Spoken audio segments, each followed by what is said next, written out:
Welcome into the December 30th episode of the Locked On Leafs podcast. I'm Mike DiStefano with Dave Morassutti. Toronto falls to the Arizona Coyotes again. This is back-to-back years now where Toronto fails to pick up a win over Arizona. I don't know what it is about the Yotes. They seem to be the kryptonite for Toronto. Let's just get into it. Canada did get a win, though. Canada got a win, though. So, there's something to celebrate if you're a Canadian hockey fan. The Leafs, though, not the best game. Not the best game. We'll break it all down. All that more coming up on today's edition of Locked On Leafs. You're Locked On Maple Leafs, your daily podcast on the Toronto Maple Leafs. Part of the Locked On Podcast Network. Your team every day.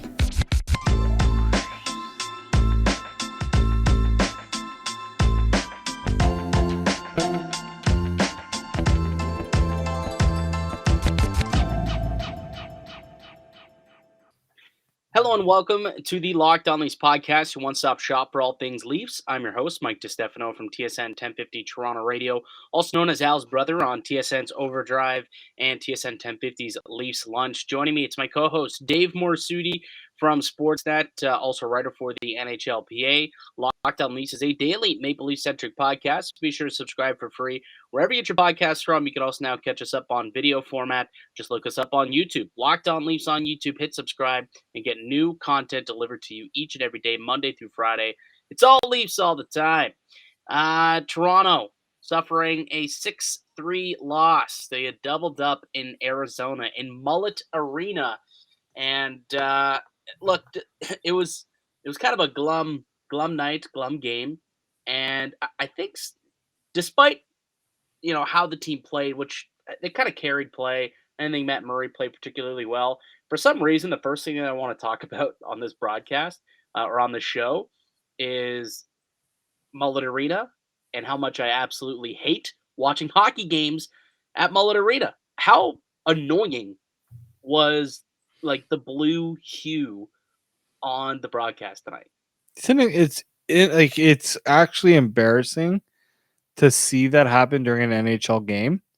It's annoying to watch that type of game and seeing how the Leafs were playing, and then to have that stuff happening during. It wasn't like one moment in the broadcast where you all of a sudden the white jerseys look like blue jerseys and the white ice looks like blue ice. This was continuously happening from start to finish. But so you and I are two guys who know a little bit about production, Yep. right? We've done broadcasts like this in the past. And so what I found odd about it though, Dave, and you know more than I do when it comes to camera and white balancing and all this type of stuff, but it was like the wide angle cam, like the wide angle full ice cam that was blue. But then whenever did like the ISOs, when they would, bring and show guys on a like an ISO cam, the zoom in cam, then it was kind of normal color. I mean, at first I thought maybe the camera just like wasn't white balanced properly. And then when it just persisted and it never changed, I was like, okay, this clearly is an issue with Mullet Arena. So I fired out into our Locked On group chat and asked, like, hey, this is the first game that I'm watching that's taking place at Mullet Arena. Is this normal? And sent a picture of what the broadcast was like. And Trey Matthews, who is actually a student at Arizona State University. Funny enough, he's the host of Locked On Devils. He's a friend of the show. He's been on a couple of times, but he does a lot of broadcasts for Arizona State University there. And he's like, unfortunately, as somebody who's done many a broadcast there for the school team, it's the lighting, and that is unfortunately the type of broadcast that you're gonna get at Mullet Arena because it's just not an NHL barn. And now I know what they mean. Yeah, so when it comes to like the broadcast, not all the cameras are the same. There's Yeah. different cameras for different shots, right? The main one that's used is a wider angle lens. It's meant to not zoom at all. It's a fixed position. But there was two issues with Moves like that. this, just Yeah. moves like this, and they get the flow of the game. That's when you see like the entire e- ice surface. That's that camera, and that's what was kind of the blue tint. Yeah, I actually operated only one of those cameras once in my life. There's two things you need to make sure of: that the lighting is good, because the lighting is important because that's what drives the white balance of the camera. But the issue here is because of the movement and because of how different the lighting was, the white balance was changing. And somebody's like, "Oh, they need to fix the white balance." And I'm like, "Well, you notice in one part it Yeah. looks fine, but then you move and it looks different." That's because the lighting changes so much that the camera can't really tell what's white and what's a different color. And that has more to do with the arena than it does with the camera. You can make simple changes with the camera to try to offset a little bit, but yeah, that's a lot to do with the arena. And I don't remember that being a problem when I watched a different game involving the Coyotes. I don't know what happened there, but yeah, no, very annoying. And a lot of Leafs fans were pointing that out to me from even just a lot of people I know were just like, what Bush League stuff is this? And I'm like, it's Arizona hockey, baby. Yeah, that's what it is. It's Arizona hockey, and unfortunately, the Leafs don't know how to win Arizona hockey because they just can't win games against this team. Like they lost earlier in the year in October. It was a 4-2 loss, and now they get doubled up again. 6-3, the Leafs lose to Arizona. I mean, I didn't think that they played horribly. I didn't think they played particularly well. I mean, this is a team that you should absolutely decimate and dummy realistically. I mean, when you look at these two teams on paper, the ones in the Bedard Bowl and the ones cup contenders, like this should have been a 6-3 game, but flip-flopped it opposite. And when you look at the underlying metrics with like expected goals and shot share, the Leafs led a lot of that. But Yeah. at the end of the day, when you lose 6-3, it's going to leave a sour taste in your mouth. I mean, overall, I guess what were your thoughts on tonight's game? So this is the type of game like I'm looking back to like when Canada lost that opening game to Czechia. Yeah, Canada looked like the better team, but guess what? When you don't or when you aren't playing discipline in your own end, when you are making the dumb mistakes, taking dumb penalties, not playing discipline defensively in front of your own goal, you're going to lose hockey games. It does not matter how much you control the game on paper because in hockey, as we just found out with this game, it takes a turnover. It takes two defensemen bumping into each other, allowing another guy to go pretty much wide open to the front of the net and scoring. yeah. Like so many Matt Murray didn't have a great game, but he also did just was left hung out to dry on a lot of occasions tonight. And like that's gonna burn you. You can't expect your goaltender to just play superhero every night. So I already saw it online, right? Morgan Oh, Riley's back for one game, and the team forgets to play defense again. Are we do we subscribe to this, Dave, or is this just nonsense? Like, can we like where you at with Morgan Riley and that whole debate? Like, I know where I'm at. I'm curious where you're at, and I'll respond afterwards. Mike, there's a reason why I don't have as much hair as I used to.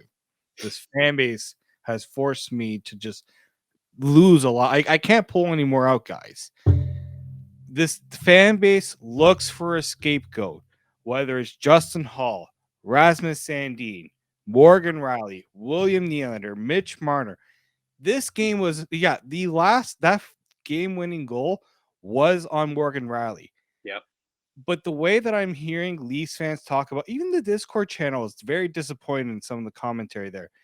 It Dave makes is very upset with you Discordians, and I know all the people on the Discord are listeners to well, Locked there's Up. a couple that are very You're much not scolding Morgan them. Riley fans. There's some that don't like Morgan Riley, and that's fair. You don't have to like every player on the team. No, But absolutely, absolutely. but the way I'm hearing Leafs fans talk about Morgan Riley, it's as if Morgan Riley put on a Kachina jersey and was shooting pucks into the Leafs net. Let's stop. This game was not all on Morgan Riley. And even Sheldon Keefe, he didn't say it was not Morgan Riley's fault, but he put the blame in other areas. And I think that's the issue here is we constantly look for a scapegoat. And tonight it was Morgan Riley. Not the team taking really dumb penalties and allowing two power play goals that allowed Arizona to get back into the game when it looked like the Leafs were actually in a good position. No, no, Morgan Riley, it was all his fault. Yeah, I mean, Riley, he was the culprit on the game-winning goal, Yes. the giveaway to McBain. He was the culprit there Yes. and was on the ice for technically he goes down into the books as I believe a -3. He was on the ice for 3 goals and then got a power play point. Was on the ice for a power play goal, so I don't believe he would have been given a plus for that. So yeah, he's a -3 on the night. He'll go into the books as two of those were empty netters though. Like let's Yeah, also like two of those goals. they played terribly with the net empty. Like Yeah, that's the they, whole. they they really did. And Barrett Hayton played like Mario Lemieux with that net empty apparently, but we can get to that in a moment perhaps. Um, Look, I mean, it wasn't a great game for Morgan Riley in his return. I think even he would tell you that. And I wasn't expecting much out of him. I really just thought that he would come out and just kind of try and find himself. And he made one bad mistake, like one terrible mistake, we could call it. Yeah, And that's kind of what cost them the game. So we're going to harp on it, and a lot of people are going to harp on it and talk about it. And it is a worthy conversation because of how well this team was defending when he wasn't out of the lineup. And then all of a sudden he comes back and the team puts up gives up 6 goals, we'll say four, goals, and then the two empty netters. But still, like it's just not something that we've come to expect out of this team of late. And it's just, a lot of the Riley supporters are taking kind of, a beating right now just based off of this one game. But again, it's only one game. Give this guy a couple of games to get his legs underneath him. I think he'll be fine. And this team's going to be fine. It was, an off night for the goaltending. Matt Murray wasn't as sharp as he typically is. And the big boys, well, the elite players didn't look like elite players, Dave. And the same thing was said last time the Toronto Maple Leafs played the Arizona Coyotes. If you'll recall that whole conversation, and Sheldon Keefe said that after the game, which started a big media situation there. But ultimately, Toronto's got to win these games, but you're going to lose one from time to time. It's just unfortunate that it always happens to be to the Arizona freaking Coyotes. Always, every time. Anyways, why don't we take a quick break and we get back? We'll get to the good, the bad, the ugly. We haven't had to do many of these this year, which I'm thankful for. Obviously, it means that the team's winning a whole lot. And I haven't had to do one of these in a long time, I don't think. So we'll get to the good, the bad, the ugly, and we'll also touch on the Team Canada game and some news out of New York. A former #1 overall pick, healthy scratched tonight. We'll tell you about that as well. I'm Mike DiStefano with Dave Morassutti. You're listening to Locked On Leafs podcast, part of the Locked On Podcast Network. And one of today's show sponsors is the NHTSA. It can happen so easily. You're out with your friends or coworkers. You're putting back a few drinks. A few becomes a few too many. It's time to go. And for a moment, you think of calling for a ride. Nah, you're a good driver. You live nearby. You can make it home okay. What are the odds you'll get pulled over? And even so, what's the worst that could happen? You lose your license, you lose your job, you total your car, you kill someone. It only takes one mistake to change your life or someone else's forever. Play it safe and plan ahead to get a ride, drive sober, or get pulled over. NHTSA. Welcome back into the Locked On Leafs podcast. I'm Mike DiStefano with Dave Morassutti. We're hosts here at Locked On Leafs. Toronto with a 6-3 loss to the Arizona Coyotes. Did you see that they gave away those Kashina jerseys to the arena tonight, to the fans at Mullet Arena? I'll be honest. I love the Kashina jersey. I know some people, I've talked to a lot of people who hate them, and I just don't understand it. Those are arguably some of the nicest jerseys in hockey history, in my opinion. Do you not remember what the Coyotes jerseys look like before the Kashina jerseys came about? Like these are a million times better than what the Coyotes. I'm trying to pull out like a picture. I was trying to see if I could do it. I actually don't. Like, weren't they Kashina since they moved from Winnipeg? Like, didn't they go from being the Jets to the Coyotes and they had Kashina jerseys? Not always. I don't know why I just assumed that was their retro look. That was their first kind of logo when they moved to Arizona. So these were once the jerseys that these. Oh, that's years ago, though. Yeah, but I'm like saying like this. It's this. Then I went to this. You know, I like these are my favorite ones. Yeah, like those are the classic Kashina jerseys. And I mean, what these they this wore. yeah, that's what they wore tonight. These ones, I believe, it's an alternate, right? These are the reverse retros. Yeah, Okay, so the Kashina, I believe, was like their initial jersey though, because the ones that you showed me before, that was worn through like the 2000s, like the mid 2000s, prior to what they're wearing they now. wore these. They were these quiet, and it's like pretty much I call it the Shane Doan era. When he kind of left, is when they Yeah, Kashinas are like Shane Doan, relatively. Oliver Ekman Larson, the good Keith Yandel. That's when they wore those jerseys. But prior to that, it was the Kashina. Yeah, like they had these purple ones before. I remember. Yeah, yeah. Sorry, I remember hating these jerseys so much. But that one on Even the left, the Kessel, like those Kashinas are arguably might be Jersey Goats City, like legitimately. they're Uh, pretty cool. yeah, they're great looking. So it was pretty cool that they got to give away some Kashina jerseys to some fans there. All right, let's get to the good, the bad, the ugly. I guess the good is the fact that some fans went home with some pretty cool shirts. I also did notice that there were a lot of Leaf fans in the building that did not put them on, that decided to just we'll take them home, but we're not going to support while we're in the building because go Leafs go. And then maybe when they left the building after Arizona won, they're like, let's just put that bad boy on here and blend in with the crowd so we don't get chirped by the Arizona faithful. Um, so let's get to the good, the bad, the ugly. What was good about tonight's game, Dave? Connor Timmins continues to put up points. Yeah, Like that play he made on the, I think it was a Cali Yarncroke goal. both Was The Holmberg and Yarncroke. I mean, yeah, pick your poison. like they were just that's he. He has. I think he right now he has more points with the Leafs through 10 games than did during his time with the Avalanche and the Coyotes combined. He had 7 with the Coyotes and the Avalanche. He has 8 with the Leafs 10 games. in 10 games.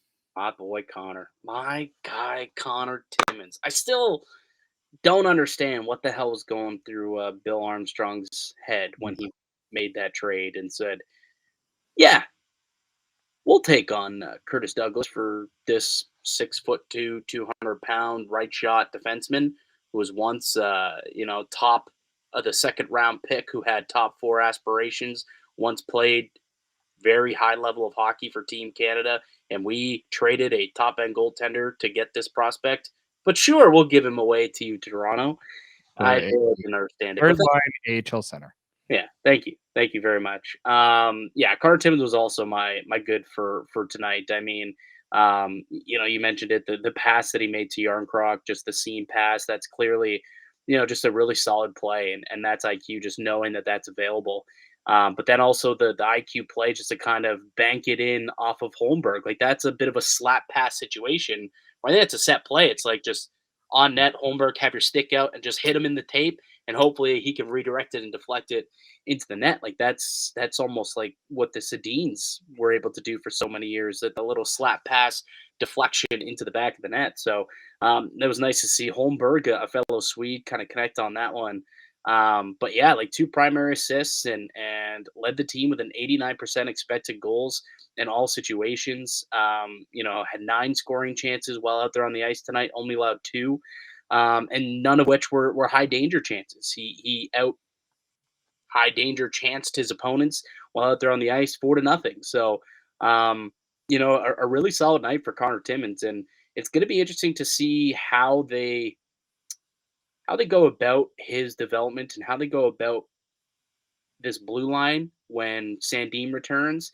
Obviously, with Rielly returning tonight, that squeezed out Jordy Ben. But when Sandin returns the next few days, we're assuming he'll return at some point in the next week or so.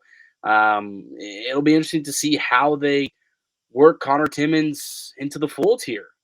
Because I think he's certainly earned a you know at least a third pair, second power play unit role with this team, just based on how he's played in these 10 games. Yeah, no, I think it's I the Leafs don't have many guys from the blue line that produce offensively or an offensive threat like Connor Timmins is proving right now. Maybe you could say Rasmus Sandin can do that, but there's a perfect balance right now with the left and right shot. I Yeah. like that pairing with him and Brody. So if you're bringing Sandin into the lineup, you're essentially going to have to move Brody to the right and then probably have to put him with Rielly. Then you could maybe put like Liljegren and Sandin back together, and then you have Jordana Hall. And I'm like, should Connor Timmins be the one taking a seat over Justin Hall? And the only reason why you can say that is because Justin Hall plays so much on the penalty kill. That's the only reason why I would assume Sheldon Keefe would want to keep Justin Hall in over Connor Timmins, and I think that's wrong. Just because I think I would take the guy who's going to give me a better chance of keeping the offense going. Yeah, I don't know. I think I'd side with Keefe on that one. To be completely honest with you, I think, and Justin Hall hasn't played poorly. Like a month ago, 2 months ago, I probably surely would have been like, yeah, Justin Hall, he can take a seat for a couple of games, absolutely.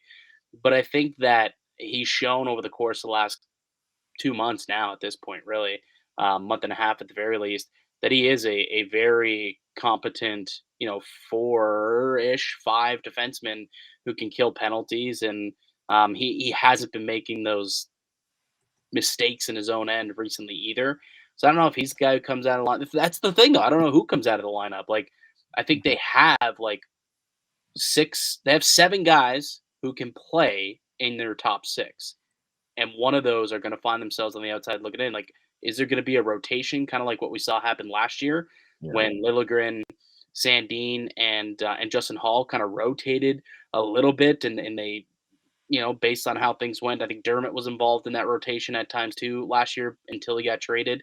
Maybe that'll be the case. Just kind of keep guys on their toes and just get people as much games as possible. But we'll see. That's something that I'll be interested to watch over the next couple of weeks here. Okay, bad. Something that was bad tonight, Dave. The penalty kill. Yeah. It's bad. Like the chances they gave up, the one on like I didn't the one that on the Mitch Marner penalty, which initially wasn't going to be a Mitch Marner penalty, it was going to be Holmberg going to the box. Then the referees, after a lengthy delay, decide no, it was actually Mitch Marner, so we're going to take him off the ice, put him in the box. Absolutely ridiculous. Okay, and why is that ridiculous though? That was the right call. Like the broadcast was going off. The broadcast was going off about it too, but like, let's be honest, Dave, that was the right call. I don't understand why. Get the call. Did you need all that time to make that decision? Who cares? They got the call right. Go on the video review, get it done, get it over with. So the Leafs can now decide, all right, now Mitch Marner, one of our top penalty guys, being taken off. Let's rethink our strategy here on the penalty kill because now we got to get somebody else on the ice. Like, it was just so disorganized. That should not be happening in the NHL. Get it? Just take a minute. Go to the video monitor if you have to. If you're not sure who is getting it, so you don't have to deal with the stupidity that we just. That's basically what they did. It came down to the wrong player. What was that? They came down and actually it was the wrong player. It was actually Marner who got the trip. It wasn't a hook on Holmberg, and they rectified their wrongdoing. But they should have. It should not be this much of a delay to figure that stuff out. Just get it over with, figure it out. All right, do we get the right guy? No, I think it was 16. If there's any debate, just go to the video, get it done and over with. That way, the Leafs can decide, all right, now we're losing Marner. The video's going to take just as long as them having a discussion.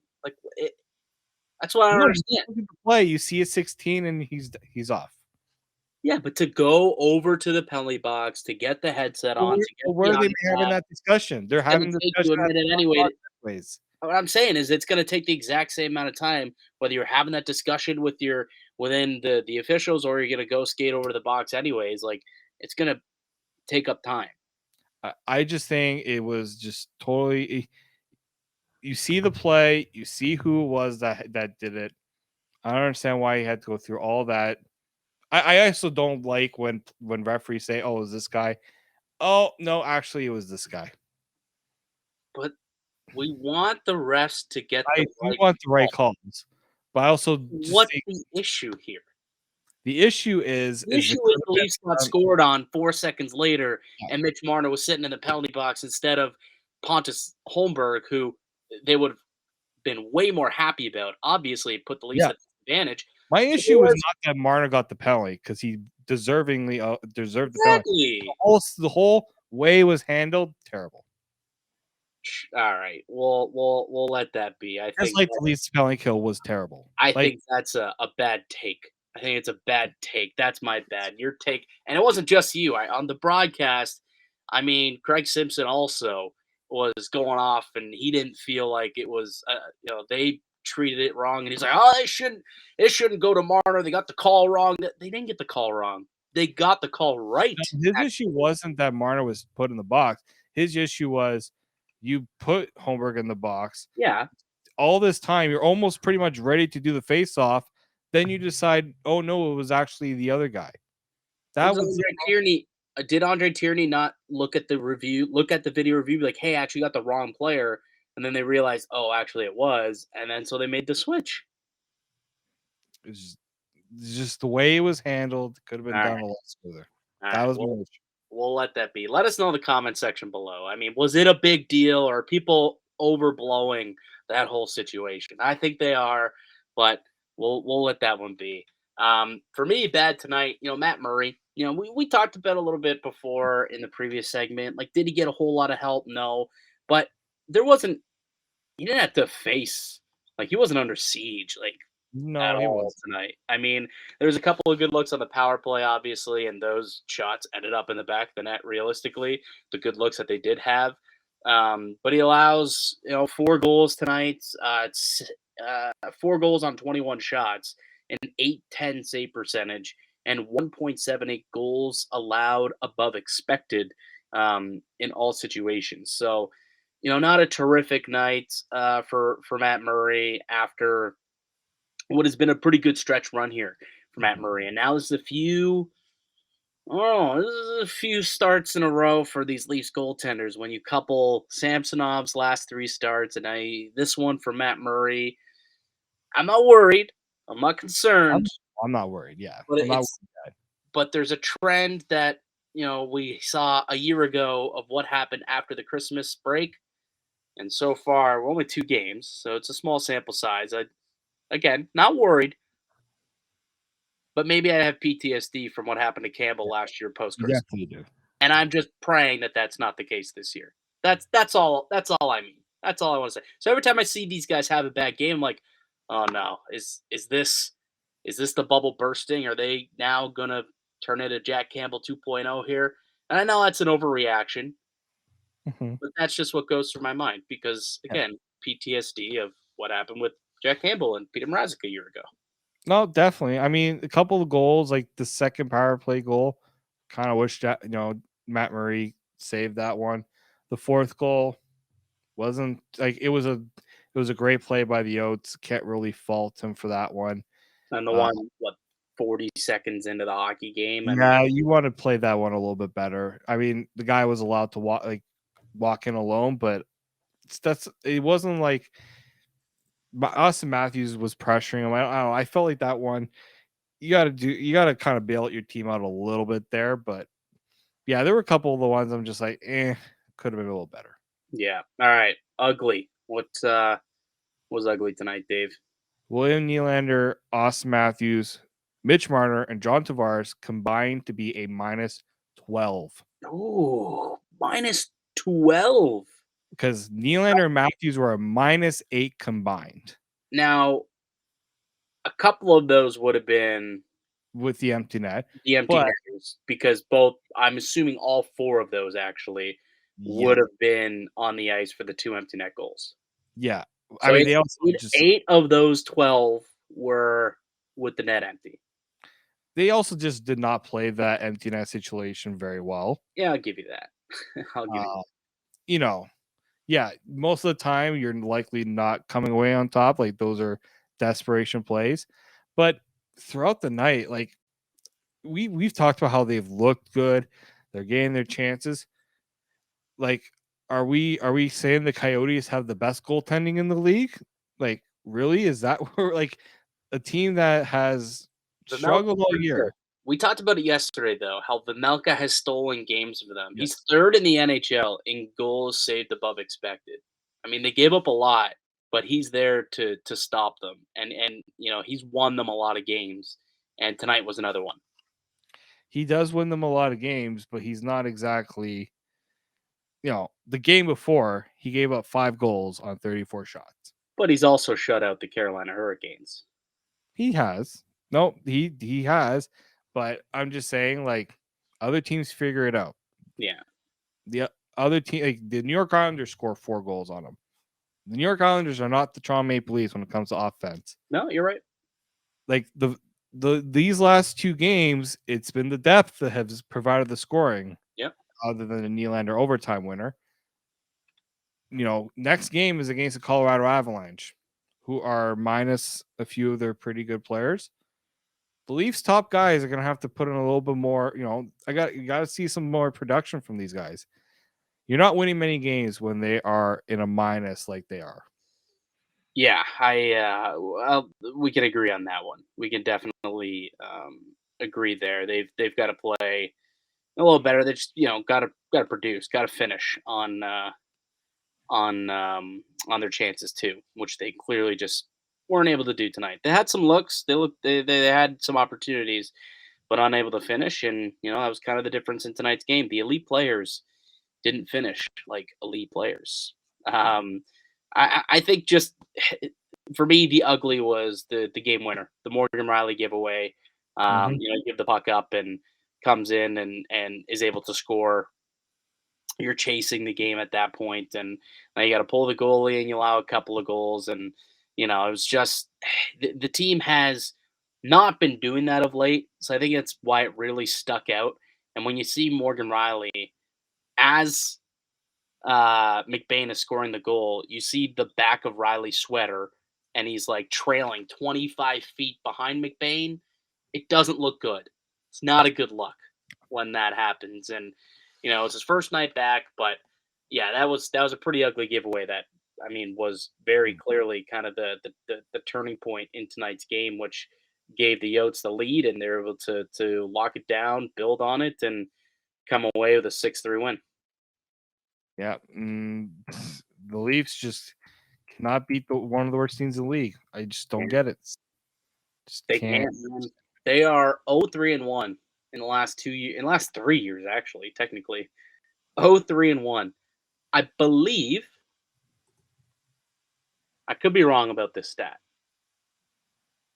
Could be wrong. But since Sheldon Keefe took over, I think they only have 1 win against that team. I believe. Sounds right. Yeah. 1 win against the Arizona Coyotes in the Sheldon Keefe era of the Toronto Maple Leafs. And it might have been that game that his coaching debut. Yes. That's what it was. That's literally I'm trying to think there might have been one more in Arizona.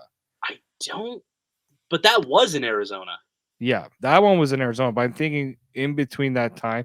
This is how bad it is. But listen, I'll tell you exactly why it didn't happen.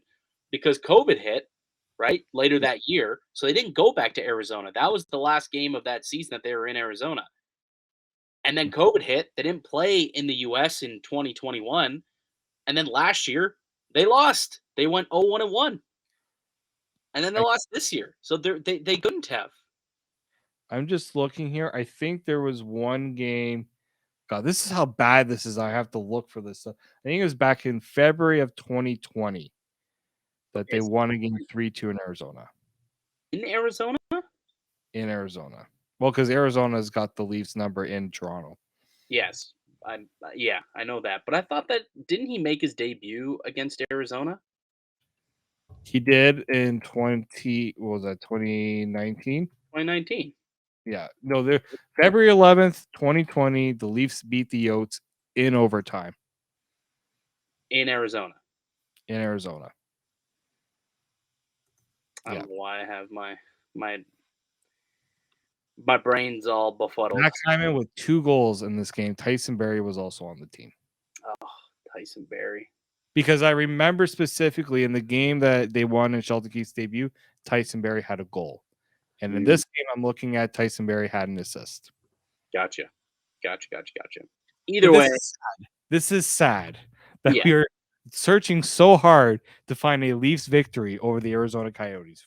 Yeah, it truly is. It's really unfortunate that they just simply can't beat this team, considering how garbage that they've been for years now.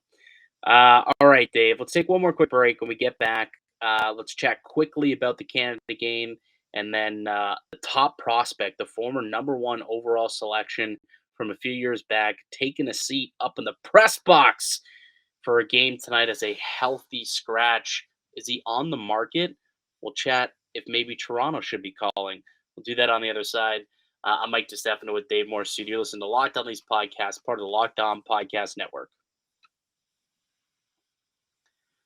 Welcome back into the Locked On Leafs podcast. It's Mike DiStefano and Dave Morassutti, your hosts here at Locked On Leafs. And if you haven't already, we would appreciate it if you would subscribe to the show, whether wherever you get your podcast from on audio, but definitely also up on YouTube, where we do new videos each and every day, Monday through Friday. All Leafs, all the time. So would really appreciate if you could do that for us. Like I said, we have a New Year's resolution that we want to reach 5,000 by the end of 2023. And we can only do that by one sub at a time by you. And that's how we're going to get there. So help us get to a resolution. That would be greatly appreciated. So let's Team Canada, big win over Austria. We all expected it to happen.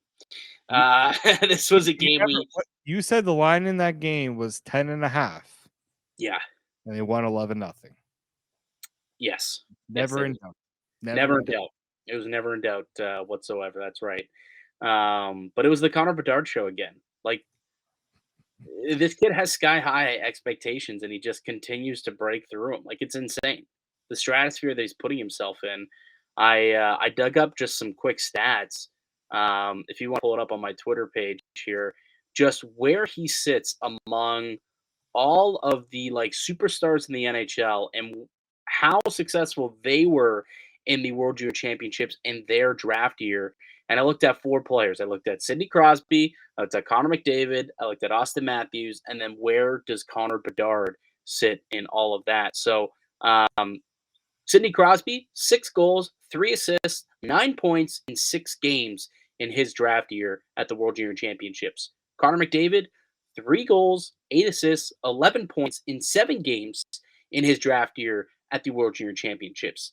Austin Matthews, 7 goals, 4 assists, 11 points in 6 games at the World Junior Championships. Connor Bedard, you ask? Well, Connor Bedard now, at the time of this tweet, he had less, but now has 5 goals, 8 assists for 13 points in 3 games. It's actually, sorry, I believe he has 6 goals. 6 goals because he scored that goal late, actually. Yeah. So 6 goals, 8 assists for 14 points in 3 games. So he has 5 more points than Crosby and 3 more points than both McDavid and Matthews got in their draft year. And he's only played half of the games in this tournament. It's unbelievable. So they did make that stat correction. They did give him that 7th assist, and then he got another assist later on in the game and also scored a goal, which tied Jordan Eberle for most goals at the World Junior Championships for a Canadian. He will surely break that record and shatter it, I'm sure, by the end of the year. But just like it's unbelievable the company that he's putting himself in, and the goal that he scored tonight, like the first goal that he scored. Oh my God, who scores that? Who scores that? Connor Bedard. Like, that's it, man. Connor Bedard scores that, and there's probably not a list that's much longer than that who can score like that. It's unbelievable. It truly is. Like, you think about, like, Bedard hasn't even played that much at this tournament, right? Like, he's still 17 years old. Like, he started last year's tournament that eventually got postponed on a tear. Like, this isn't like all as the 13th forward. Yeah. He wasn't and then he scored 4 goals, and they're like, actually, we're gonna play you a lot more. Yeah. I think we need to play you more. Like, It's just unbelievable what this guy can do. And there's a reason why a lot of teams are trying not to be very good. Yeah, the Yotes are really shooting themselves in the foot by picking up wins here. I still believe deep down Hey, Arizona, Toronto's congratulations on beating the Leafs. bro, honestly, like my tin hat theory, honestly, somewhat believes, not really, but my tin hat self believes that the Leafs are throwing games against Arizona because they want to make the Coyotes much less desirable to Austin Matthews because the Yotes, with a Connor Bedard, far more desirable than without a Connor Bedard. So that's how I am trying to cope with these Leafs losses to Arizona this year. And you know what? Part of me is also just like, I don't want to see Connor Bedard anywhere in the Atlantic Division. I don't want to see Arizona again just because I want to see him go to. Head I mean, west, my friend. you know what? You know what? Anaheim. Imagine if Anaheim got him. You know where I think the two perfect spots would be? Vancouver would be perfect. He's a Vancouver native, Yeah, Van kid. that's fun. That would be a perfect spot for him. Also, Canadian market. Um, and then Chicago would be an unbelievable spot for him as well. An original six market, Yeah. a team that's clearly tanking for him. He could turn Good that franchise around pretty quick. And I mean, that rebuild goes from here to here with that addition real fast. Yeah, no, for sure. I even thought San Jose would be an interesting spot too. Keep him on the West Coast. I don't want to see him in any of those places though. Like I want him to be on the national spotlight. You know, I don't want him to get wasted. That said, I believe I said the same thing about Alexis Lafreniere, and he ended up in New York, the Big Apple, one of the biggest markets in the Seamless world. transition, Mike. I love it. The worst transition. That was a terrific transition. Oh, I Thank said seamless. It was wow, beautiful. thank you. Thank you very much. Molto bene, signore. Couple pats on the back on that one.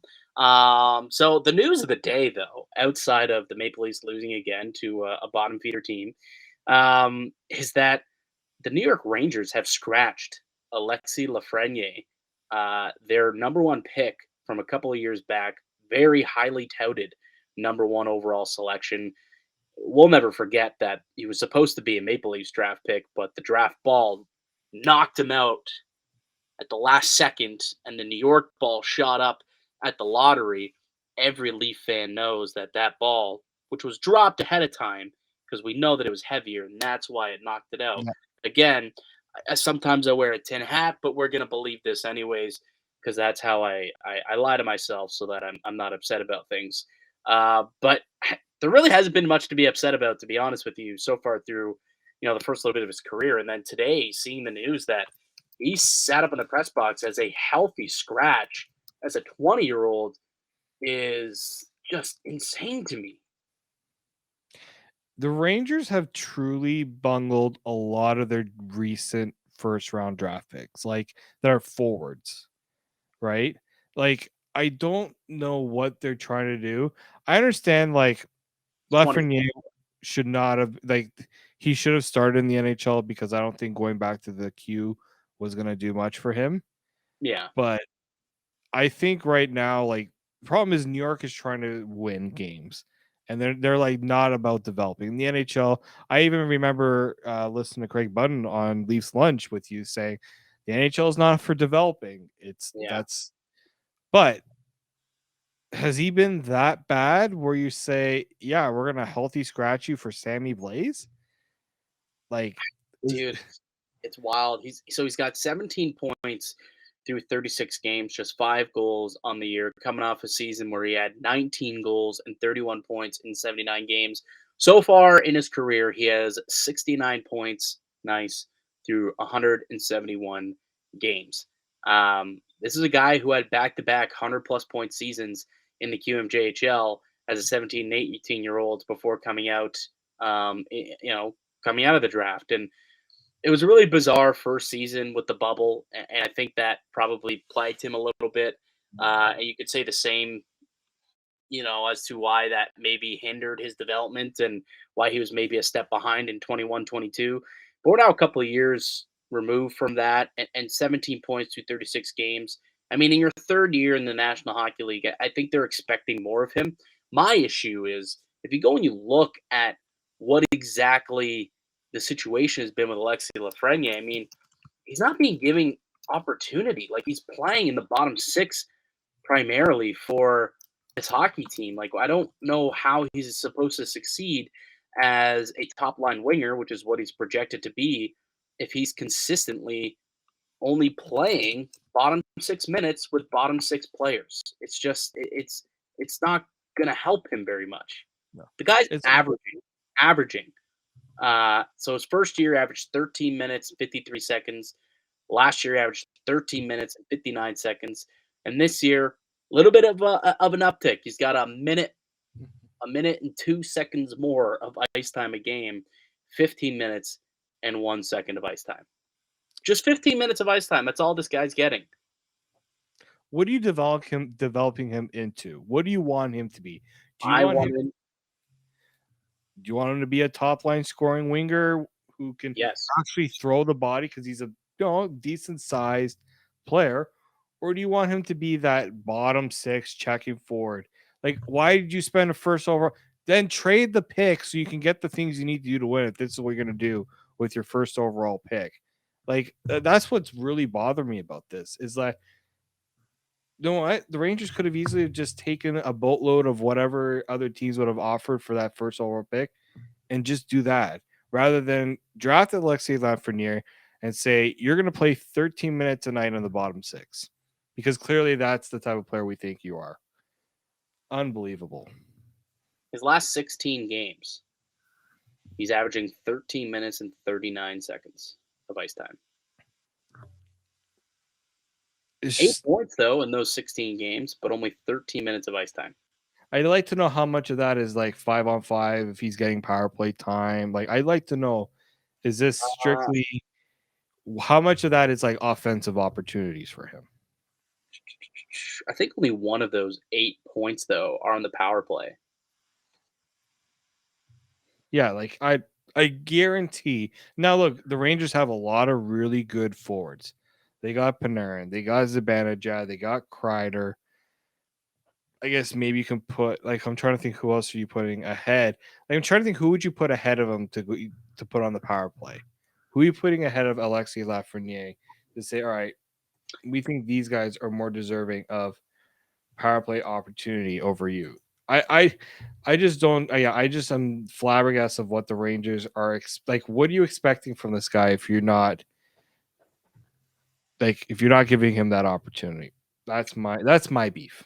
Yeah, no, and it's completely warranted. Honestly, it really is, and I don't get what they're trying to do here. I really don't get it. And I did see a report that teams are starting to call now and say, hey, if you're not going to play this 21-year-old first round pick from 3 years ago, who's supposed to be a top line winger, he was, like an exceptional player in junior and is supposed to be this outstanding guy. If you're not going to allow him to flourish into that, if you feel like you don't have space for someone like that on your club, we will take him and we will give him those opportunities to flourish. And maybe that's what he needs. And honestly, I would assume that there's a lot of clubs that would be calling. It's funny because I look at the Maple Leafs as a team that needs to add a top six winger Yeah. on the left side in particular. I would love for the Leafs to make a swing at Alexis Lafreniere. I just don't think that they have the assets to get it done. I would assume it would be even though they're not playing him and they're not giving him an opportunity to showcase him, I suppose, they're still probably not going to move him unless it's a pretty big package coming back, just based on what his potential could be. Yeah, like I saw somewhere that they could potentially look for a first rounder and a top end player. Like, I'm guessing it means a top end like prospect. The Rangers I'm just looking at their draft history here. Like, their recent draft picks, not many. Like, yeah, Keandre Miller is doing really well. Vitaly Kratsov, you would say, is done Yeah, okay, not great. Even Kapogako as a second overall pick, not not really doing it for like what he's was meant to do. Like, yeah. they just really haven't done much other than like Igor Shesterkin. Like, they're their drafts have been pretty lackluster. Well, go look at their entire team, right? Panarin, free agent signing. Zibanejad, they traded for. Fox, they traded for. Trocheck is a free agent signing. Kreider was drafted and developed, but he's 31 now. He was drafted a dozen years ago by this team, like two GMs ago, drafted this guy into the organization. So, that's Kreider. But then you just keep going down the list. I mean, Barclay Goodrow, who's sixth in the team in scoring, he was traded for and signed as a free. I think no, he signed as a free agent a couple of years ago. And then you kind of get into these younger prospects: Philip Hedel, Lafreniere, Miller, and Kako. But none of those guys are anywhere near point per game status. Like even Jacob Trouba, you traded for. Yeah, Jacob Trouba, your captain, traded for him. That's a guy who they traded for. There's not a whole lot here that they've been able to draft and develop. Even Shesterkin, like they didn't really develop Shesterkin. I mean, he was a guy who developed in the KHL, right? And then when he came over here, and he was just good. Like he was good. He was ready to go and be a superstar from day one, pretty much. So it's not like he developed them. You know what I mean? So yeah, it's an interesting situation there. We'll see what happens. I hope he gets dealt. I want to see him succeed, and I think a change of scenery would be best for him because clearly Gerard Gallant doesn't want to play him for whatever reason. Doesn't even want to give him an opportunity to showcase him, I guess. So hopefully a team out there decides to open up their wallet and throw some sort of package at who's their GM now? Drury? Is it Drury? Chris Drury? Yeah. Yeah, at Chris Drury, and maybe they can pry Lafreniere, save him from New York, and turn him into that prospect that he was expected to be. I mean, like just for funsies, Dave, because this is Locked On Leafs. Is there a package that you would be willing to move to bring him in, or are you just not that interested? They're going to ask for a first and Matthew Nyes as like the minimum for them for Lafreniere. And if you're Kyle Dubas, are you hanging up the phone or are you going back at it with a counter? I don't even know what the Leafs would try to counter with. Like I think that's what the Rangers are just going to stick to that and like, well, we don't have to move him. Yeah. I think that's going to be what they ask for. And if I'm the Leafs, I'm like, nah, like not going to make it that easy for them. Yeah, you're right. There's not, because then there's if Nick Robertson was looking like he should, maybe if he had any value, but I don't think he does. And I think they really do like Matthew Nyes, and I don't know if they'd be willing to give up a first round pick and Nyes to get a guy like Lafreniere, who really, to be quite honest, has not learned how to play hockey at the NHL level quite yet. Still struggling to figure things out and be dominant in the league, but he's still only 21 and he's got a long way to go before he reaches his peak. I mean, look at William Nylander and how long it's taken him to really find his way and truly become dominant in the NHL. It only has really come in the last year or so, and even this season, he's finally maybe reaching the peak of what he can become, right? And Lafreniere's got 5-6 more years until he's where Nylander is at. So, I don't believe Toronto will be in the sweepstakes here, but I think there will be interest and there will be a market for Lafreniere. Hopefully we can see a trade happen at some point. All right, that'll do it for us here today. There's a game tomorrow night, Toronto traveling to Colorado. So enjoy that one, folks. We'll be back on Monday to recap that game and tee up the one against St. Louis that'll be coming up after that one. I believe they play on Tuesday. They'll be in St. Louis. So we can get that going too.